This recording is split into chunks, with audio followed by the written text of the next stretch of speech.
Hi, I'm Jason. And I'm Joe. And we're the Business Travel Guys. Once again, we're back here on our video podcast via Skype. Thanks, Skype, for this great technology. You're not a sponsor. You don't have to thank them. Well, I'm hoping that, maybe more of this, always you're a thinking, thinker. Joe. You're a thinker. So today we're talking about how the TSA continues to change the security protocol. Yes. What's your thoughts? My favorite lately is I had purchased a bottle of water, past security at Tampa Airport. Oh, past security. I'd already gone through security, bought water.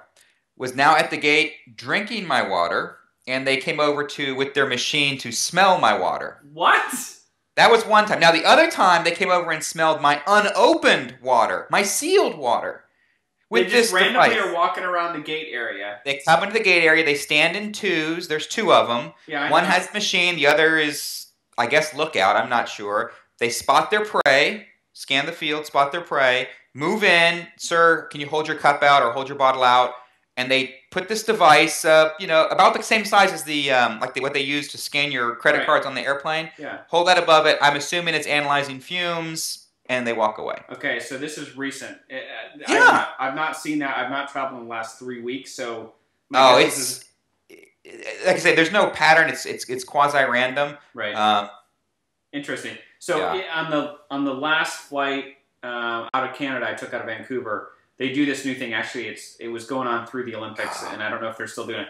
But basically, you get through the X-ray machine. All your stuff goes through. You're at the end of the line. Don't touch your stuff. Which that's fairly common.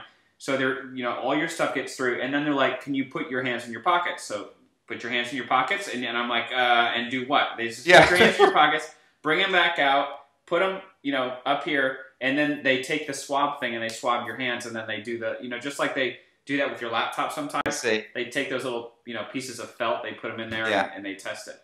Now, my last time coming back through Canada, what I liked was not the sorting hat, but the sorting mat.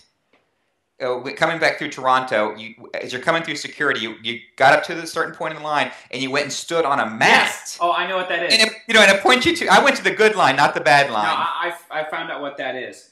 What that basically does is it is the way they're tracking stats on a computer that show when each person comes up, and then when they make it into the thing. So they're tracking stats on how many people come through and how long they are taking at each checkpoint.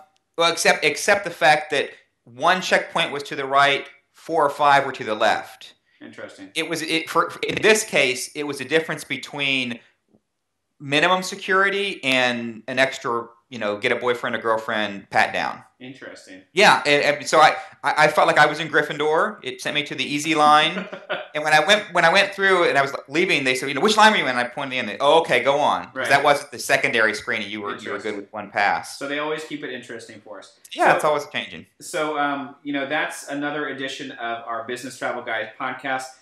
Make sure you check us out on Twitter. We are Biz Travel Guys. That's BIZ. Travel Guys, all one word, and that's at twitter.com/biztravelguys.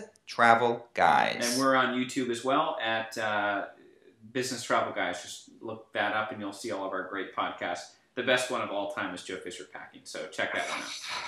Okay, Thanks, I'm Jason. I'm Joe. And we're the Business Travel Guys. Signing off.